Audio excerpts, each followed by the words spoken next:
Welcome back to Tutti Frutti cooking. இன்னைக்கு கனி அவங்களோட எண்ணெய் கத்திரிக்காய் காரக்குழம்பு எப்படி செய்யலான்னு பார்ப்போம். இதுதாங்க இந்த காரக்குழம்பு.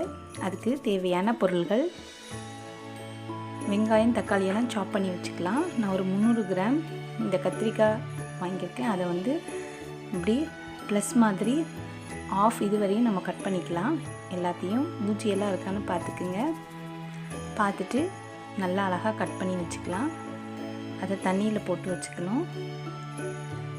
அப்புறம் தண்ணியிலேருந்து எடுத்துட்டு அதுக்கு மிளகாத்தூள், தனியாத்தூள், சாம்பார் பொடி, உப்பு, மிளகுத்தூள், கொஞ்சம் பெருங்காயத்தூள் போட்டு கொஞ்சம் தயிர் ஊற்றி மிக்ஸ் பண்ணிவிட்டு இந்த கட் பண்ணி வச்சுருந்த எல்லா பிரிஞ்சாலையும் உள்ளே ஸ்டஃப் பண்ணிடலாம். இதுதான் எண்ணெய் கத்திரிக்காவை நம்ம ஃப்ரை பண்ண போகிறோம். இந்த குழம்பு ரொம்ப டேஸ்ட்டாக இருந்துச்சு. இப்போ அதுக்கு ஒரு சின்ன எலுமிச்சம்பழம் அளவுக்கு புளி தண்ணியை கரைச்சி வச்சுருக்கேன். இப்போ ஒரு பேனில் 50 ml நல்லெண்ணெய் ஊற்றி இந்த ஸ்டஃப் பண்ணி வச்சுருந்த எல்லா கத்திரிக்காயும் அதில் போட்டு கொஞ்சம் நல்ல ஒரு 10 மினிட்ஸ்க்கு நல்லா வதக்கி கொடுத்துக்கலாம். அப்போ தான் உள்ளே எல்லாம் இந்த காரம் மசாலாலாம் இறங்கும். நல்லா ஃப்ரை பண்ணி கொடுத்துக்கலாம். கத்திரிக்காய் பிடிக்காதன்றவங்க கூட இப்போ இந்த கத்திரிக்காய் குழம்பு ரொம்ப ஃபேமஸாக எல்லோரும் சாப்பிட்டுட்டு இருக்காங்க. இது ஒரு 5 நிமிஷத்துக்கு மூடி போட்டு வச்சுக்கலாம். ஒரு 5 நிமிஷம் ஆயிடுச்சு. நல்லா நம்ம கத்திரிக்காய் வதங்கிடுச்சு. அதை எடுத்து தனியாக வச்சிடலாம். இப்போ நம்ம காரக்குழம்பு செய்யறதுக்கு ஒரு பேனில் ஒரு 5 ஸ்பூன் கிட்ட நல்லெண்ணெய் ஊற்றிக்கலாம். அது சூடானது கொஞ்சம் கடுகு.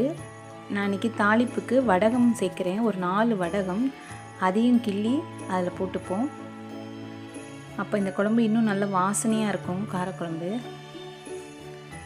அது கொஞ்சம் ஃப்ரை ஆனதும் நம்ம கருவேப்பிலை கொஞ்சம் சேர்த்துப்போம். இப்போ பூண்டு கட் பண்ணி வச்சுருப்போம், அதையும் போட்டு கொஞ்சம் வதக்கிட்டு கட் பண்ணி வச்சுருக்கிற வெங்காயம் அதையும் நல்லா வதக்கிக்கணும். வெங்காயம் சேர்த்துக்கலாம். இப்போ அந்த வெங்காயம் வதங்கிறதுக்கு தேவையான அளவு கொஞ்சம் உப்பும் போட்டுப்போம். அப்போ தான் அது நல்லா வதங்கும். இது ஒரு 10 நிமிஷம் ஆகும். நல்ல கோல்டன் ப்ரௌன் கலரில் நல்லா கொஞ்சம் வதங்கணும். அப்போ தான் காரக்குழம்பு நல்ல டேஸ்ட்டாக இருக்கும். அது வதங்கினதுக்கப்புறம் தக்காளியே சேர்த்து அதையும் நல்லா வதக்கணும்.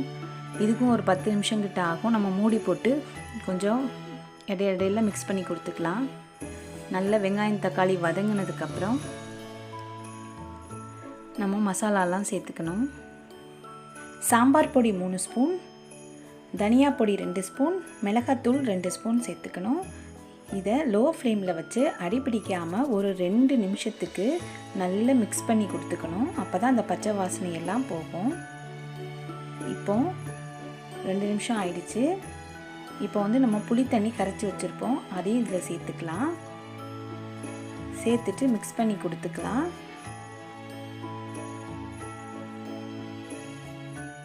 இப்போ எனக்கு கொஞ்சம் தண்ணி தேவைப்பட்டுச்சு, அதனால் ஒரு 100 ml வாட்டர் சேர்த்துருக்கேன்.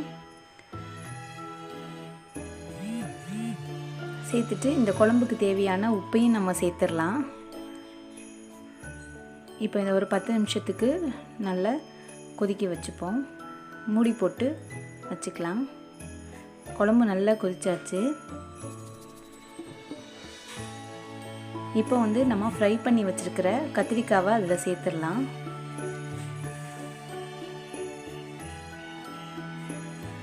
கத்திரிக்காய் சேர்த்ததுக்கப்புறம் லோ ஃப்ளேமில் ஒரு 10 நிமிஷத்துக்கு நம்ம வச்சுப்போம். அப்போ தான் மசாலா எல்லாம் அந்த கத்திரிக்காய்க்குள்ளே இறங்கி நல்லா இன்னும் டேஸ்டியாக இருக்கும்.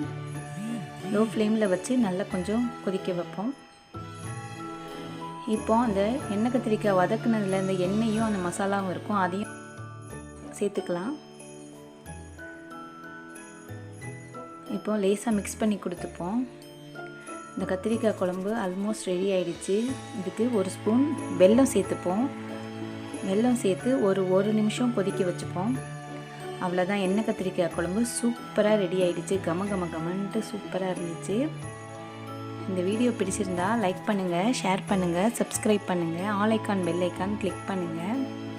பாருங்கள், குழம்பு ரொம்ப அட்டகாசமாக இருக்குது. அதான் குழம்பு நல்ல ஃபேமஸாக இருக்குது. சூடாக சாதத்தில் சாப்பிட்டா ரொம்ப டேஸ்டியாக இருந்துச்சு. தேங்க்ஸ் ஃபார் வாட்சிங்.